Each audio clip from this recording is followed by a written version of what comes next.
이른바 숨은 명작 시즌2 맞습니다. 단행본 편이 찾아왔습니다. 저는 이 책이 이 월드컵을 떠나서 제가 2024년 지금까지 읽은 책 중에 1위입니다. 저의 경우에는 그런 책이에요. 어떤 책들이 있는지 한번 확인해 보시죠.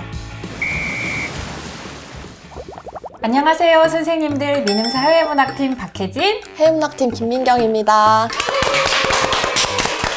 저희가 지난 특집의 말미에 이번 특집을 예고해드리면서 너는 특집이라고 말을 했었는데 많이 추측을 해주셨더라고요. 과연 어떤 특집인지 좀 바로 알려주시죠. 네, 오늘의 주제는 바로 단행본 특집입니다. 단행본이 뭔지 좀 설명을 좀 해주실까요? 세계문학 전집 시리즈라던가 쏜살봉고 시리즈처럼 시리즈에 속하지 않고 각계전투하고 있는 그쵸. 책들, 그런 책들을 저희가 이제 단행본이라고 부르는데요. 단행본만의 매력이라 함은 전집의 어떤 권위, 웅장함에서 살짝 벗어난 동시대의 이야기를 들을 수 있다는 게 또 매력이고, 고전보다 훨씬 쉽고 빠르게 잘 읽을 수 있는 이야기들이 많다. 그리고 무엇보다 굉장히 아름다운 표지들을 또 감상하실 수 있어요. 맞아요. 저희 타이틀이 세계문학 전집 월드컵이어서 그동안 이제 단행본을 소개할 수 없어가지고 맞습니다. 회의 때 언급은 하지만 떨어지고 아쉬운 작품들이 저희가 굉장히 많았어요. 그만큼 숨은 명작들이 정말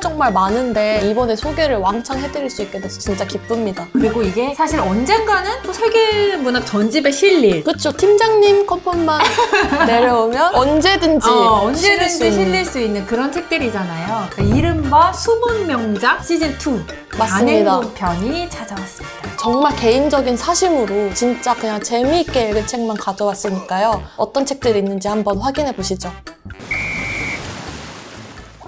A조 경기는 웅장한 스케일의 두 작품인데요. 기억의 빛과 클라우드 쿠크랜드의 대결입니다. 우선 기억의 빛부터 살펴보시죠. 기억의 빛은 세계대전 때 비밀리에 첩보 업무를 수행했던 여성 로즈 윌리엄스의 이야기를 배경으로 펼쳐집니다. 근데 이제 이 이야기에서 핵심적으로 등장하는 인물들은 이 여성의 자녀들, 어린 남매예요. 16살의 소녀 레이첼과 14살의 소년 너세니얼이 주인공이 돼서 엄마가 몰래 중대한 임무를 수행하는 동안 스스로 버려졌다고 느낀 채로 지내야 했던 몇 달간의 이야기와 그 이후의 삶에 대한 이야기를 담고 있습니다. 때는 2차 세계대전 직후인 1945년이에요. 어느 날 무역업 같은 걸 하던 이 아버지가 싱가폴로 발령이 났다. 가족의 집에 새들어 살고 있는 나방 아저씨 월터 씨를 후견인으로 지정해서 이 사람에게 맡기고 부모가 함께 싱가폴로 간다라는 선언을 하게 됩니다. 엄마를 도와서 트렁크에 짐을 싸기 시작하는데, 엄마가 그냥 트렁크에 막 옷을 막 담는 게 아니라 이 옷은 내가 싱가포르에서 좀 시원한 밤에 입을 거고, 이거는 뭐 아빠랑 같이 무도회에 갈 때 입을 거고, 굉장히 상세하게 설명을 해줘요. 그러니까 이제 아마도 이 남매가 남겨질 테니까 엄마 아빠가 싱가포르에서 어떻게 생활하고 있는지를 조금 더 상상할 수 있도록 마음을 달래주고 있구나 하는 이제 느낌을 받게 됩니다. 근데 이렇게 결국 엄마도 싱가포르로 떠나고 이 두 남매가 기숙학교에 제대로 적응을 하지 못해서 굉장히 힘든 시간을 보내고 있었는데, 어느 날 누나의 레이첼이 우연히 지하실에 내려갔다가 되게 놀라운 물건을 하나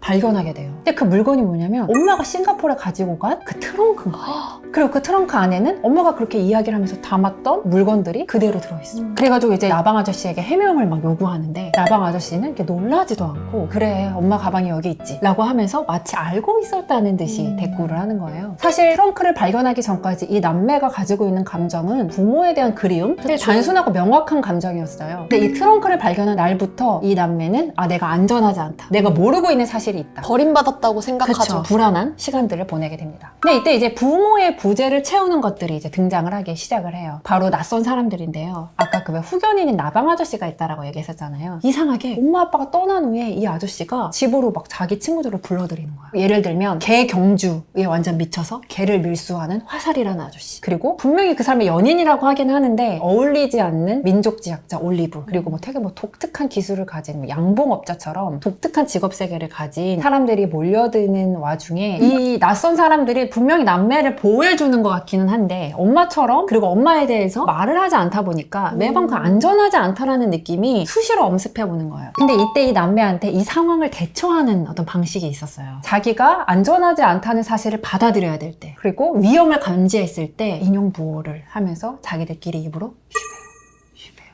라고 하면서 서로 경고해주는 지표를 사용을 한 거예요. 근데 이게 어렵다, 무겁다라는 뜻인데 또 생각하면 이해를 하지 못하니까 그냥 그 순간에 그 불안을 삼키는 방식, 그게 이제 쉬베어인 건데 나만 모르고 있는 진실을 모두가 공유하고 있는 이 상황이 계속 축적된다면 이 아이들의 삶은 어떻게 되겠어요? 이 축적된 쉬베어가 이 두 남매에게 다른 방식으로 그 영향이 나타나게 돼요. 과연 그 양상이 어떻게 될지 지켜보게 되는 작품이 바로 이 기억의 비디입니다. 너무 궁금합니다. 네. 최근에 소개한 작품 중에 이렇게 두꺼운 책이 있었나?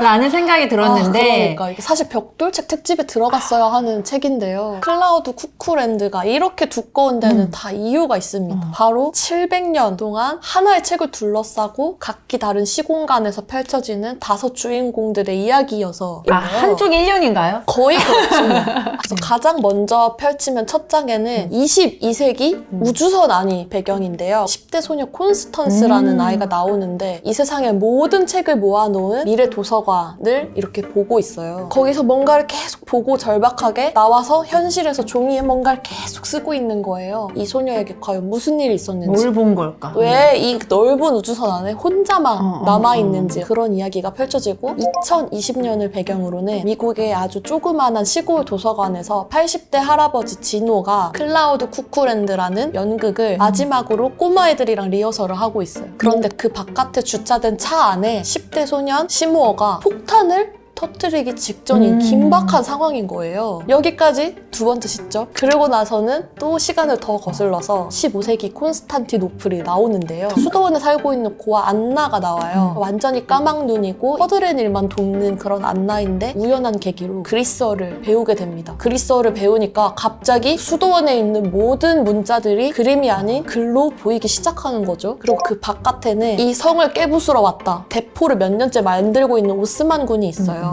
거기 이제 속해 있는 소년 오메이르가 있는데 오메이르는 태어날 때부터 구순구계열이 있어서 악마의 씨앗이다. 핍박을 받은 소년이 있는데 그 전쟁에 어쩔 수 없이 참여를 한 거죠. 그 이 5 주인공의 공통점은 무엇이냐? 바로 클라우드 쿠쿠랜드라는 책이 이제 공통점인데요. 구름 위에 뻐꾹새가 사는 나라라는 뜻이잖아요. 무릉도원인가요? 그죠. 거의 뭐 무릉도원, 파라다이스 같은 거죠. 아주 정말 예전에 고대 그리스에서 손에서 손으로 전해져 내려오고 있는 전설 속의 이야기가 있는 거예요. 이 5 주인공들은 모두 자기가 속한 세계에서 다 소외된 사람들이에요. 이 사람들한테 유일하게 살아가는 이유이기도 하고 이 책의 내용을 한 글자라도 더 읽기 위해서 하루만 더 살게 해보겠다 하는 원동력이 되는 책인 거죠. 그런데 이 각각 떨어진 시공간이 500페이지 정도 넘어가면 다 연결이 됩니다. 어떻게 만나는지는 얘기를 해드릴 수가 없어요. 여기서 이렇게 만난다고 하는 그런 재미가 있는 소설이에요. 그래서 사실은 저는 이 책이 이 월드컵을 떠나서 제가 2024년 지금까지 읽은 책 중에 1위 입니다. 가장 큰 감동을 받은 책이거든요. 사실 요즘에 책이 무슨 소용이냐. 우리 다 지금 쇼츠 중독이고 도파민, 뭐 팝콘 브레인, 아무도 책 안 읽는다 이런 얘기 되게 쉽게 하잖아요. 하지만 여전히 책을 사랑하고 아끼는 사람들이 시대를 뛰어넘어서 아직도 이렇게 만날 수 있다. 희망과 감동을 주는 소설이죠. 그래서 이런 명문장을 하나 말씀드리고 싶어요. 죽은 언어를 번역하는 것은 시작부터 실패가 자명한 작업이다. 하지만 무작정 도전하는 것, 역사의 어둠 으로부터 강 건너편에 있는 무언가를 끌어내 우리의 시대로, 우리의 언어로 옮기려고 시도하는 것, 바로 그것이 가장 아름다운 헛고생이라고 그는 말했다. 가끔 저는 탕비실에서 혼자 이 생각해요. 아, 이거 진짜 아름다운 헛고생이다. 근데 그럼에도 온라인 서점에 올라와 있는 되게 진심 어린 어떤 리뷰라던가 그런 것들을 보면 이게 헛고생이 아니었구나 라는 생각이 또 힘이 나서 만들기도 하고, 아마 책을 사랑하시는 분들이라면 이 아름다운 헛고생이라는 말 굉장히 공감하시면서 읽으시지 않을까 싶어요. 물론 800페이지라는 두꺼운 벽돌이 굉장히 장벽이긴 하지만 제가 그냥 개인적으로 책을 사랑하는 모든 분들에게 정말 일독을 권하는 책입니다. 여러분 원래 책은 무거운 겁니다. 예전에는 맞아. 양가죽에 해가지고 머리에 이고 다녀야 되는데 그거 기름칠 넣고 해야 되는데 지금 가방에 쏙 들어가지 않습니까? 비교 포인트를 저희가 한번 간단하게 얘기를 해보죠. 근데 제가 이 두 작품을 읽으면서 둘 다 느낀 게 굉장히 영상화에 특화된 작품이다. 곧 나올 것 같은데 넷플릭스에 라고 생각했어요. 영상화를 어떻게 좀 해주시면 안 될까요? 근데 약간 느낌이 다른 게 쿠쿠랜드는 시리즈물이야. 1화 안나, 2화 오메이르, 3화 콘스턴스. 6화 정도 되는 10화. 10화? 기억의 기억의 빛은 딱 영화예요. 맞아, 영화입니다. 왜냐하면 박찬욱 감독님 만들어주시죠. 굉장히 미장센이 봉준호. 예쁜 영화의 느낌이 들어요. 전쟁 직후 런던의 풍경, 폐허가 된 그 안에서 어떤 자연의 모습들, 그리고 사람들끼리 막 거실에 모여서 이야기하고 있는 복작복작한 상황들, 이런 것들이 되게 머리에 잘 그려지고, 그리고 중간중간에 복선들을 계속 숨겨놓는데 이게 되게 영상화가 되면 굉장히 세련된 포인트로 살릴 수 있을 것 같은 생각이 제 들어요. 생각에는 기억의 빛은 세계문학 전집에 넣어도 손색이 없다고 생각합니다. 여러분들이 아시는 그 부커상 있잖아요. 부커상을 받은 사람들 중에서도 왕중왕전, 황금 부커상이라는 게 있거든요. 그걸 수상한 사람이 바로 이 기억의 빛의 작가 마이클 온다치입니다. 황금북커상에 빛나는 거장 중에 거장의 작품이기 때문에 한 번 더 이야기를 해봐도 되지 않을까. 좋습니다. 네. 그러면은 기억의 빛을 결승으로 올리도록 하겠습니다. 저희가 진짜 살아있는 인물인지 아니면 AI인지 확인할 수 있는 방법이 있습니다. 비조 경기는 그 실화를 바탕으로 한 작품들의 대결이에요. 이게 실화로 바탕으로 하면은 실감나는 정도가 그렇습니다. 굉장히 다르지 않습니까? 바로 오렌지만이 과일은 아니다와 그레이스의 대결입니다. 먼저 오렌지만이 과일은 아니다 소개해 주세요. 오렌지만이 과일은 아니다는 지넷 윈터슨의 첫 소설이자 자전적 소설이에요. 그래서 주인공 이름도 지넷이거든요. 한마디로 요약하면 광신도 어머니 밑에서 성 정체성을 깨닫고 성장하는 소녀의 이야기입니다. 이 어머니가 광신도 중에서도 황금 광신도 24시간 전부를 교회에 올인한, 주말에는 선교 사업 나가고 옆집에 가서 시끄럽게 그렇게 성관계 하지 마세요 하면서 소문난 광신도 어머니 밑에서 지넷이 크고 있어요. 사실은 학교도 안 보내려다가 아주 늦게 학교를 보내거든요. 성경과 교회, 그리고 교회 모임에서 만난 아주머니 할머님들만 만나면서 살아온 지넷이 학교를 딱 갔는데 당연히 부딪히죠. 여름방학에 뭐 했는지 뭐 말해봅시다 뭐 이러면 다른 애들은 뭐 수영 간 얘기, 놀이공원 간 얘기 하는데 무료 급식소에서 감자를 줬는데 노숙자 아저씨가 우리 엄마에게 다시 감자를 던졌다, 이런 게 막 써있으니까 쟤네 엄마 진짜 미쳤대 하면서 학교에서도 완전 적응을 못하는 거예요. 근데 교회에 가서 아줌마들 얘기를 듣고 있으면은 계속 앉아서 남편 흉을 보는 거예요. 난 돼지랑 결혼했지 막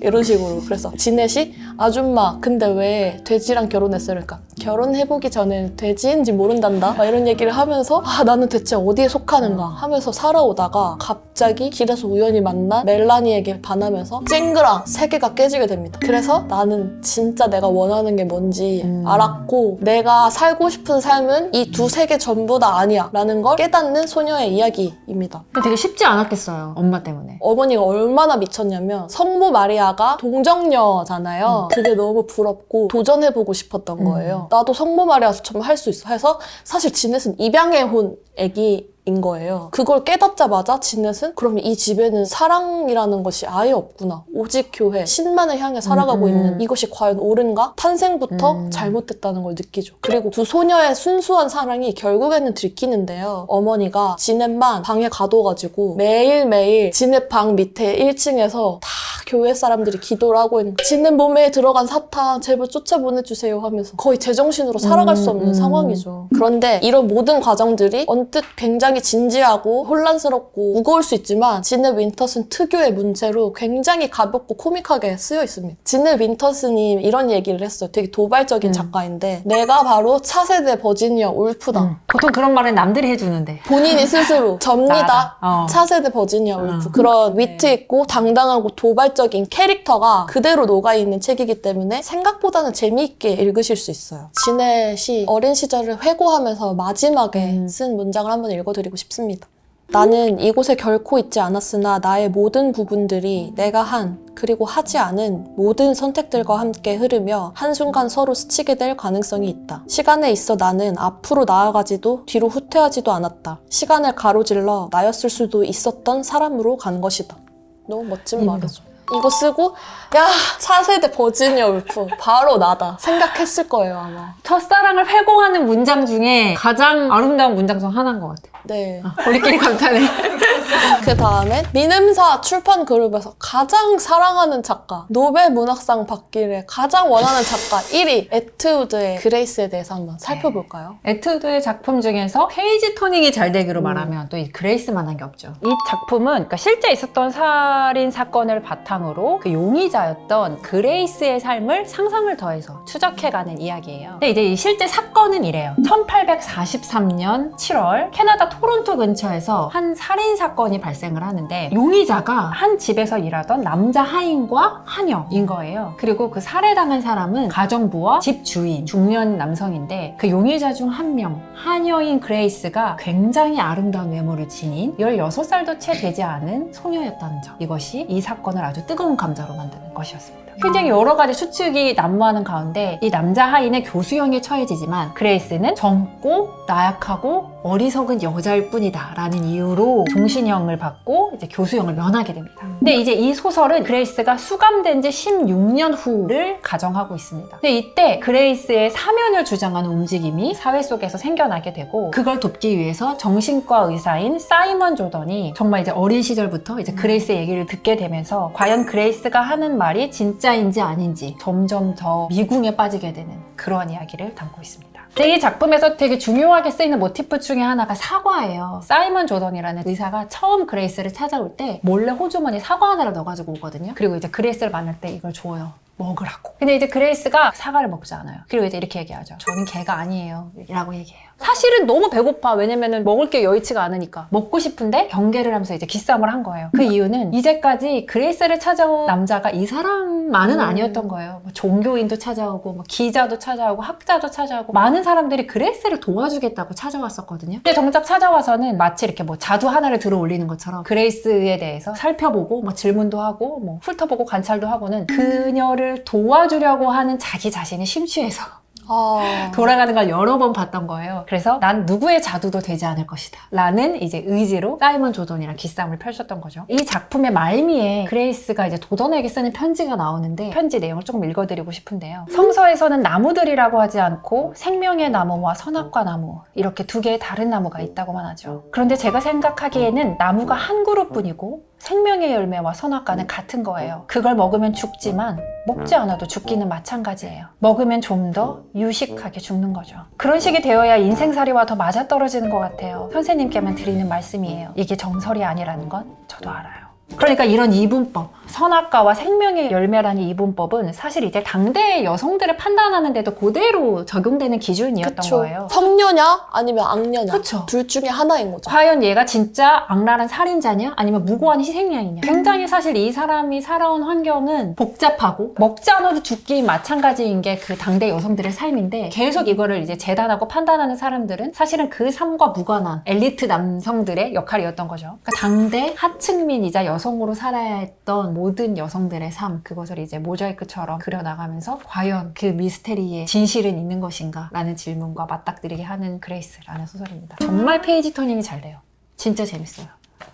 그럼요. 네. 이것도 네, 마찬가지로 비교 포인트를 좀 살펴보겠는데요. 넷플릭스에 더 보내고 싶은 작품이 이제 기준인데 그레이스는 이미 넷플릭스로 제작이 네. 되어 있잖아요. 오렌지만이 과일은 아니다도 지느 윈터슨이 직접 참여해서 BBC에서 영화화 된 적이 있는데요. 그럼에도 불구하고 다시 한번 또 영화화를 해보면 좋지 않을까 하는 생각도 듭니다. 저는. 아까 말씀하신 것 같은 코미디적인 맞아요. 느낌을 더 살리면 되게 독특하고 재밌는 작품이 될 것 같아요. 그리고 굉장히 도발적이지만 세계문학 전집에도 한 번 정도 넣을 수 있잖아요. 이미 에트그 작품들은 여러 개가 들어가 맞아. 있잖아요. 이번에 지느 윈터슨을 세계문학 전집에 넣으면서 저희 민음사 세문전 아주 밝고 깜찍하고 도발적이다 이런 이미지를 좀 줄 수 있지 않나 싶습니다. 네, 동의합니다. 그런 의미에서 오렌지만이 과일은 아니다를 결승에 한번 올려서 더 얘기해보겠습니다. 6월 마지막 주 수목금토일 서울국제도서전에서 라이브로 찾아옵니다.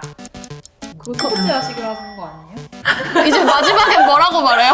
네, 마지막 C조 경기는 잔잔하게 마음을 울리는 작품들의 대결인데요. 내 식탁 위의 개와 피아노 조율사의 대결입니다. 우선 내 식탁 위의 개부터 살펴보시죠. 아까 민경님이 쿠쿠랜드가 내가 올해 상반기에 가장 잘 읽은 책이다 라고 말씀하셨는데 저의 경우에는 이 내 식탁 위의 개가 그런 책이에요. 이 소설의 주인공은 이제 소피라는 나이 든 여성 소설가인데요. 그릭을 하는 남편과 함께 3년째 부하반이라는 숲에서 살고 있다라는 설정으로 시작을 합니다. 근데 참 젊었을 때는 이 대자연에서 할 게 많았는데 등산도 하고 하이킹도 하고 수영도 하고 호수에서 수영도 하고 할 게 많았는데 나이가 들수록 점점 이제 무거워져가는 몸과 무기력해지는 자신을 느끼면서 조금씩 약간 회의적이어지고 막 우울해지던 참이었어요. 근데 어느 날 이 부부 앞에 목줄이 끊어진 개 한 마리가 나타나요. 근데 이제 너무나 사실 비극적인 것이 이 개가 성적으로 심하게 학대를 당한 채 도망쳐 왔다는 것을 추측할 수 있는 몸 상태라는 것을 발견을 하게 됩니다. 이 개를 보자마자 나는 생각하죠. 율리시스의 마지막 문장에 그런 문장이 있대요.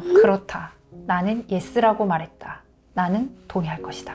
And yes, I said yes, I will yes 라는 문장이 있는데 그래 내가 너를 기꺼이 맡아서 함께 살아가고 싶어. yes, yes, yes 속으로 그렇게 말을 하면서 이 강아지의 이름을 yes라고 지어주죠. 나는 작가임에도 직접 경험, 살면서 걸으면서 냄새를 맡으면서 감각적으로 느낄 수 있는 그 경험의 가치를 굉장히 크게 생각하는 사람이에요. 그래서 이제 그런 자신을 묘사할 때 이렇게 얘기하거든요. 너는 조류학자가 아니야. 너는 새야. 노래해. 제가 이 책에서 진짜 너무 감명 깊게 읽은 문장이에요. 왜냐면 이게 나이가 들수록 삶에 대해서 사실 한 발짝 떨어져서 관조하게 되거든요. 모두가 약간 학자처럼 이야기하고 싶어요.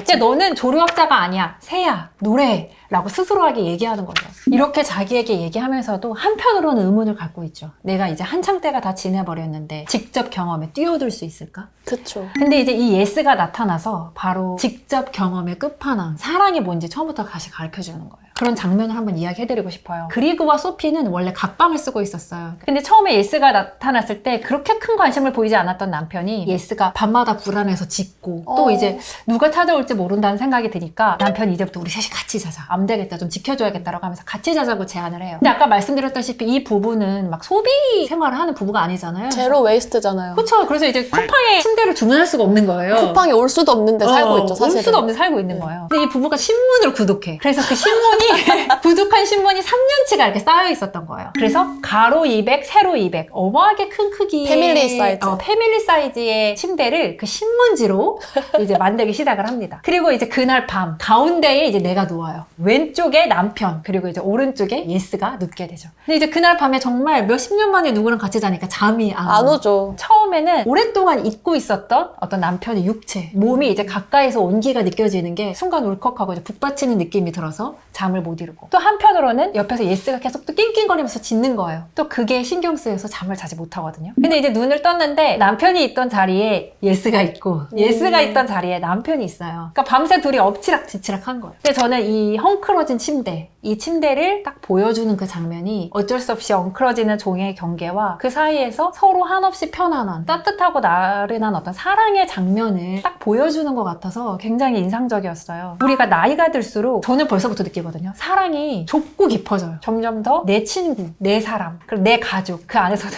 내 아이. 점점 사랑이 좁고 깊어지는 걸 느끼는데 또 예스와 함께하는 생활 속에서 사랑의 확장? 세계의 확장을 경험하면서 나이듦 앞에서 쭈그러 들어가는 주름지는 우리의 삶을 한번 이렇게 펼쳐볼 수 있는 시야를 제공해주는 개념이 아닌가 그런 지혜를 주는 책이라고 생각해서 네.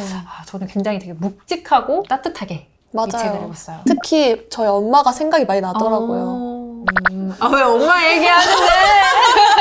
잔잔하지만 잔잔하지 않은 책이 한 권 있잖아요. 맞습니다. 표지도 너무 예쁘고. 피아노 조율사라는 책인데요. 정말 따끈따끈한 신간이죠. 피아니스트 연주자로서의 꿈을 포기한 천재 피아노 조율사와 피아니스트 아내의 죽음을 맞은 예순의 사업가가 피아노로 교류하는 과정을 그린 소설입니다. 굉장히 나이 차이가 많이 나는 결혼을 했던 린쌍이라는 사업가가 피아니스트 아내의 죽음을 맞아서 피아노를 정리하는 과정부터 시작을 해요. 엄청나게 큰 스타인웨이 피아노가 저택에 하나 있고 피아노 교습소에 처치곤란해져버린 피아노들이 놓여져 있는 거죠. 이걸 어떻게 하지? 이렇게 있는 찰나에 피아노 조율사가 옵니다. 와서 저는 아내분 밑에서 일하고 있었던 피아노 조율사입니다 라고 얘기를 하면서 조금 어색한 만남을 하는 거죠. 그래서 이렇게 어색하게 피아노 조율을 하는데 조금씩 밥도 먹고 얘기도 하고 피아노 같은 거 어떻게 처리해야 되는지 아세요? 하면서 조금씩 교류를 시작을 해요. 근데 린쌍이 나한테 피아노를 좀 가르쳐주세요 라고 이야기를 해요. 근데 피아노 조율사는 평생 한 번도 교습을 해본 적이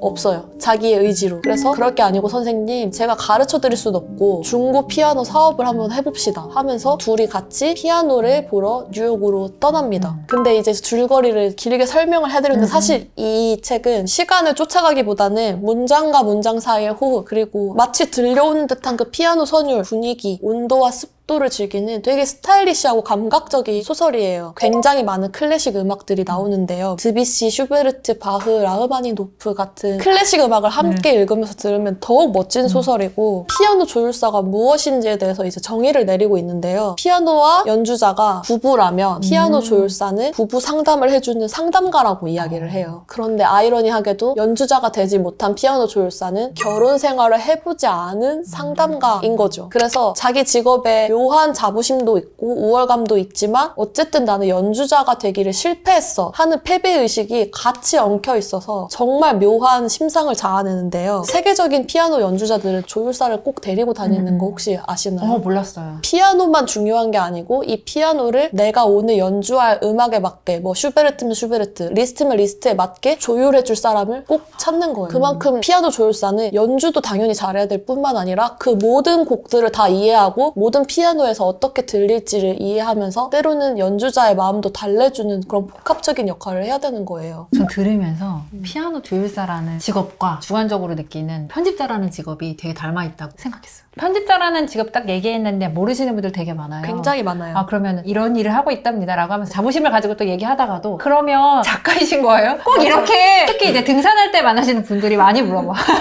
아, 작가는 아니고요. 책을 그럼 판매하시는 분이세요? 아, 그것도 아니고. 그런 말 많이 해요. 아, 편집자시면 언젠가는 글을 쓰셔야겠네요. 근데 나는 내가 작가가 10대 때는 작가가 되고 싶었지. 근데 성인이 된 후로 작가가 되고 싶었나? 혹은 그런 꿈이 나한테 있나? 라는 것부터 해가지고 이 직업에 대한 고민 같은 것들을 뭔가 들으면서 그 조율사가 가지고 있는 굉장히 독특한 자의식에서 느껴지는 바가 있었어요. 음악에 관한, 예술에 관한 이야기가 물론 메인이지만 자기 직업에 관한 그리고 사람과 사람 사이의 관계 맺기에 대한 이야기 그리고 퀴어적인 뉘앙스도 있기 때문에 굉장히 결이 다양하게 세심하게 읽을 수 있는 작품입니다. 아주 멋진 문장을 하나 읽어드리면서 마무리할게요. 음악은 우리에게 시간을 들려주거든. 우리 자신의 그림자를 들려줘. 사랑이라 부르는 것일 수도 있어. 신뢰라는 이름일 수도 있고. 우리는 피아노 연주를 듣는다기보다 흘러간 과거를 듣는다고 하는 게 맞아. 각각의 건반이 토해내는 것은 바로 그 순간일 뿐이니까.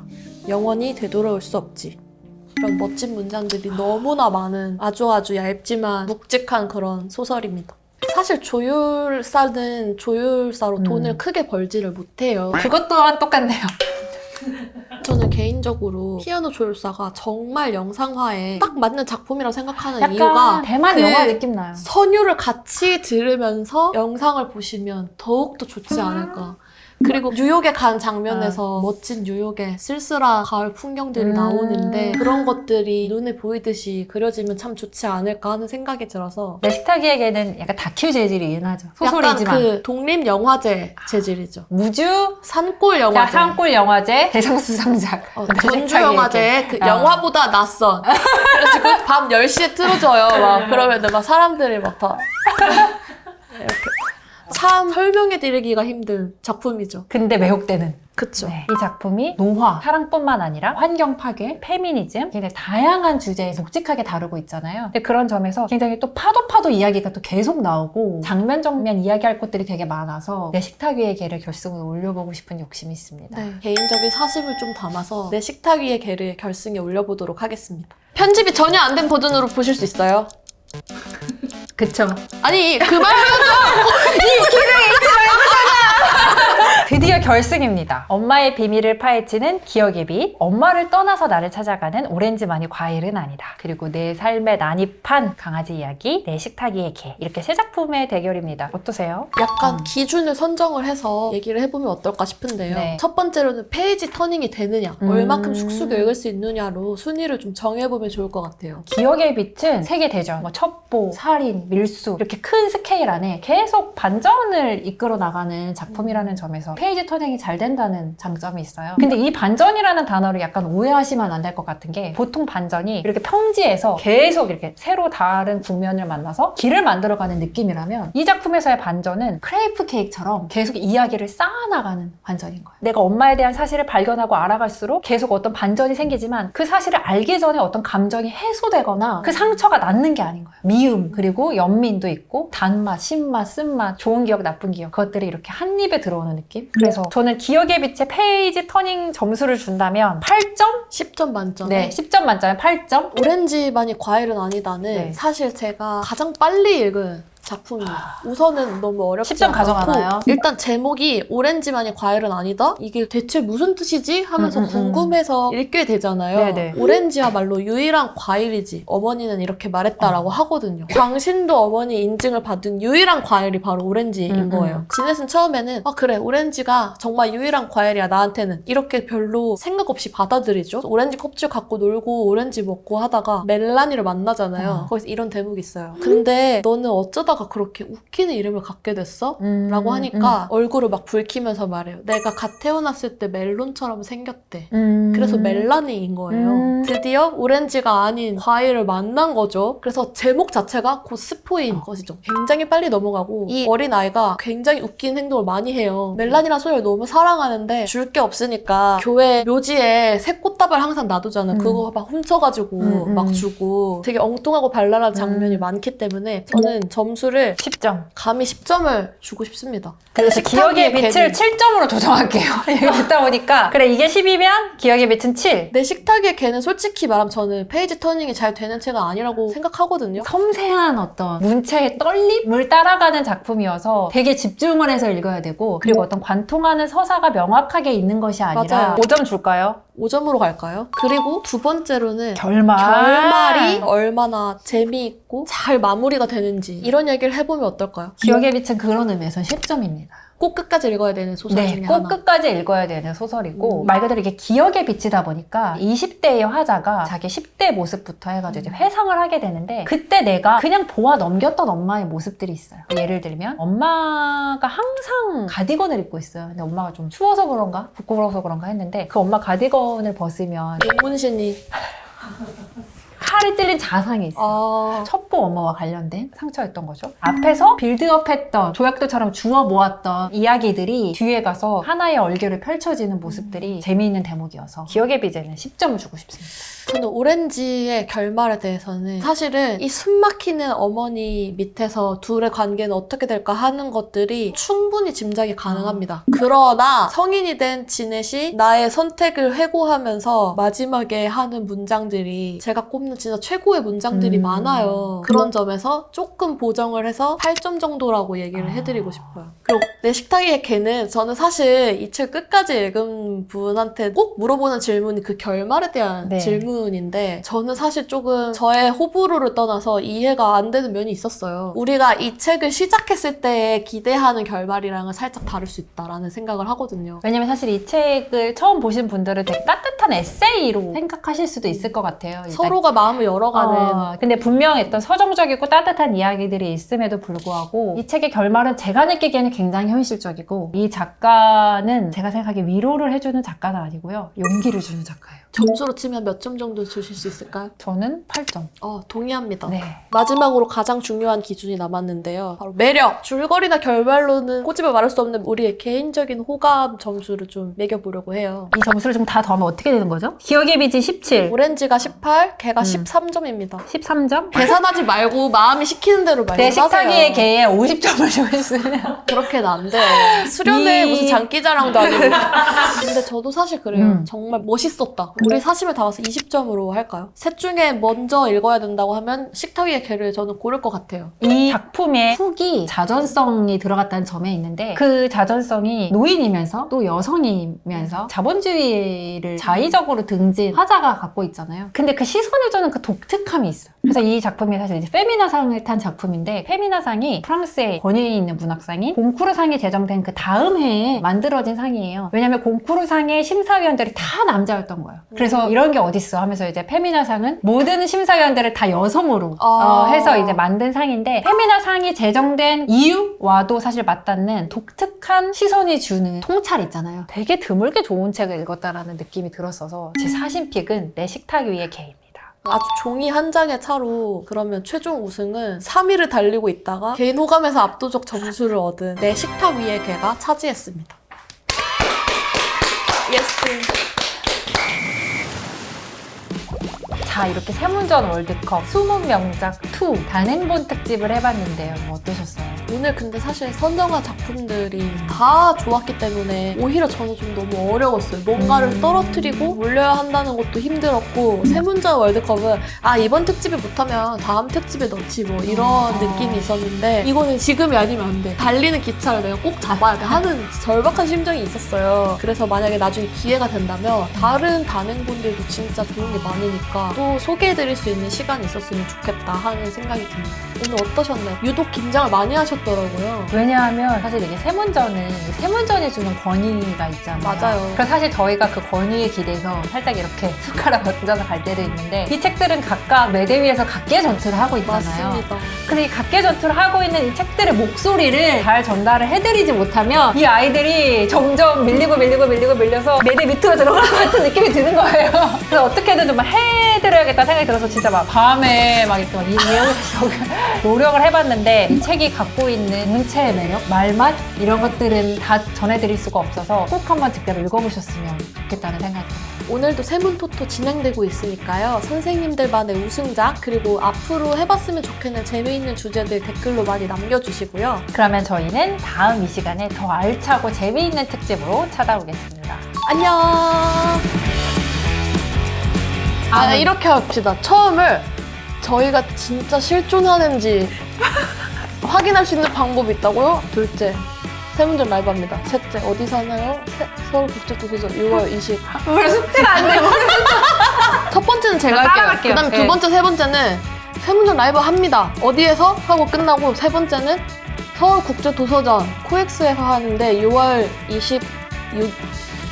28일 금요일 말 해도 돼요? 네. 정해진 거죠?